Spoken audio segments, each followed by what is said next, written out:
Hello again, everyone. This is Michaela Mooney doing Vertex Edge Graphs 4 Discussion Assignment Part 1. And today we are going to be using the brute force method to find the lowest cost Hamiltonian circuit for this graph.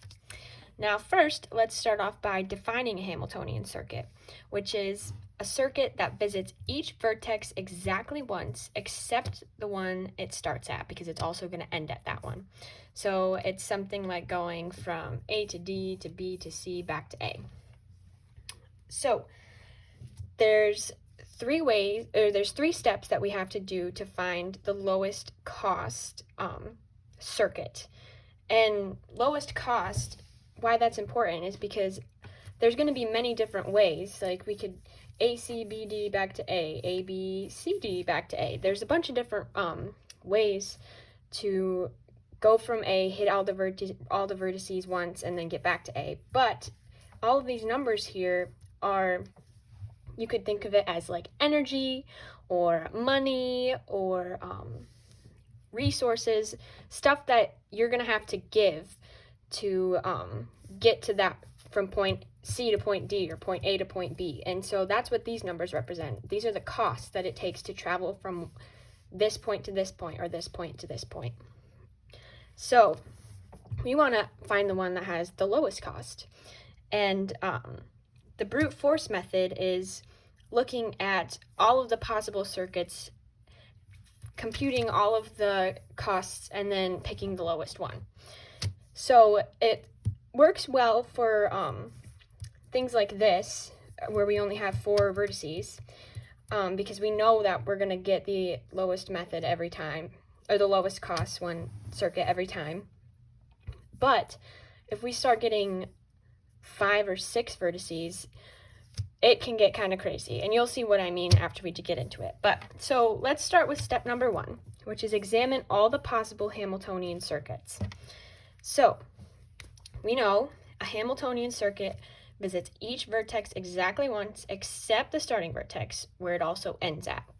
So I've already gone ahead and drawn out all of the possible Hamiltonian circuits that we have in sort of a tree diagram, but I'm going to walk you through each of them so you can see why they are Hamiltonian circuits. So this first one, A, B, C, D, A. We go from vertex A to B, back to C, to D, to A. We've hit all of them once, and we end where we started. So now let's try the next one. A, B, D, C, A. Just around the square, hit all the vertices, back to where we started. Next, we go to C first. A, C, B, D, A. And then we can go to C first again. There's another route we can take. A, C, D, B, A. Around the outside again. And then finally we can go from A to D, and then that has 2 routes from that too. So we can go A, D, B, C, A. Or we can go A, D, C, B, A. So those are all of our possible routes, all the possible Hamiltonian circuits that we could take, where we hit each vertex exactly once, and then except for the starting one, because we ended that one too, so we hit it twice. So step number 1 is done.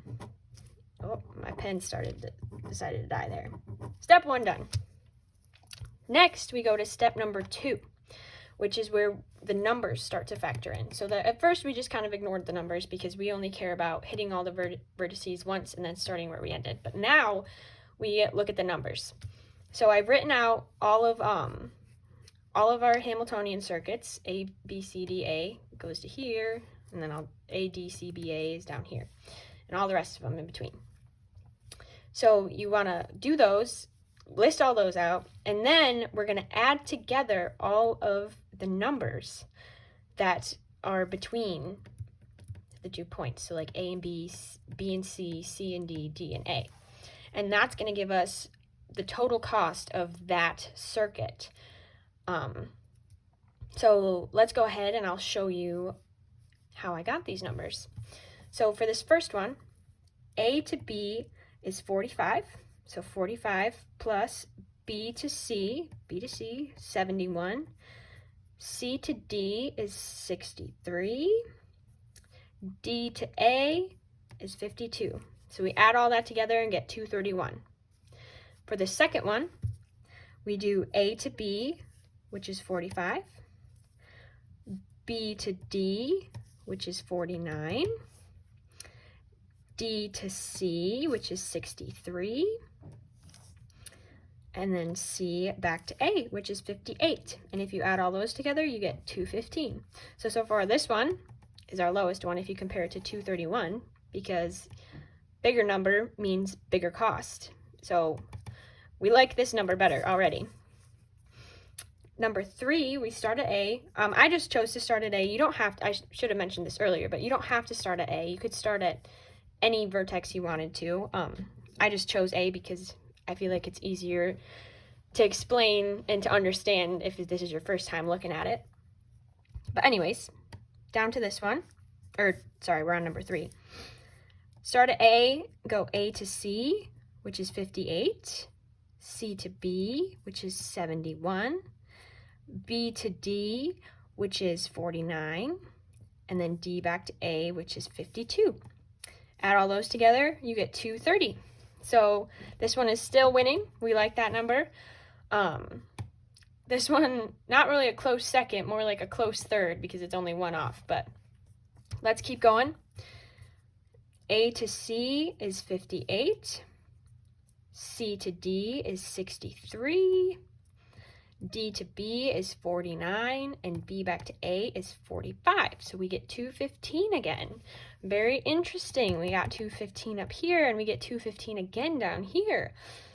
We should keep that in mind and remember it when we're all done. Now, second to last one, A to D is 52, D to B is 49, B to C is 71, and C to A is 58. Add all that together, and we get 230, another duplicate number. Very interesting. Let's see what happens for this last one. A to D, 52. D to C is 63. C to B is 71, and B back to A, 45.